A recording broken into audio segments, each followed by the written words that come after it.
നമ്മളൊക്കെ മരിച്ചു കഴിഞ്ഞാൽ ഹദീസിലുണ്ടല്ലോ യത്ബഉൽ മയ്യത്ത് സലാസ്, മൂന്നാളാണ് കൂടെ ഉണ്ടാവുക. ഒന്ന് നമ്മളെ സമ്പത്ത്, രണ്ടാമത്തെ നമ്മുടെ കുടുംബം, മൂന്നാമത്തെ അമല്. സമ്പത്തും കുടുംബവും, സമ്പത്ത് വീട്ടിൽ നിന്ന് തന്നെ തിരിച്ചു പോകും. കുടുംബം ഖബർ വരെ കുറച്ച് ആൾക്കാരെങ്കിലും ആണുങ്ങന്മാരിൽ നിന്ന് കുറച്ചാൾ വരും, അതും തിരിച്ചു പോകും. പിന്നെ നമ്മുടെ അമല് മാത്രമേ ബാക്കിയുണ്ടാവും.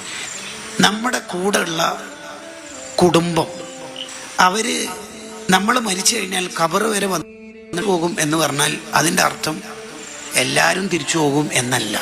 മറിച്ച് നമ്മൾ സ്വാലിഹീങ്ങളായി വളർത്തിയ മക്കളും ഭാര്യയും കുടുംബമൊക്കെ ഉണ്ടെങ്കിൽ അവർ നമുക്ക് ഖബറിൽ ഉപകാരപ്പെടും. ഇല്ലാത്ത അഹിലുകാർ എന്ന് പറഞ്ഞാൽ നമ്മൾ ഖൈറൊന്നും പഠിപ്പിച്ചു കൊടുക്കാത്ത അഹിലുകാരാണെങ്കിൽ അവർ തിരിച്ചു പോകും. അവിടെ ഇബ്നു റജബുൽ ഹംബലി തങ്ങൾ പറയുന്നുണ്ട്, മോനെ നീ മരിച്ചാൽ നീയുമായിട്ട് വലിയ ബന്ധമൊന്നും ഇല്ലാത്ത കൂട്ടുകാരും നാട്ടുകാരും നിന്റെ ഖബർ സ്വർഗ്ഗാക്കാൻ ഇറക്കുകയാണ്.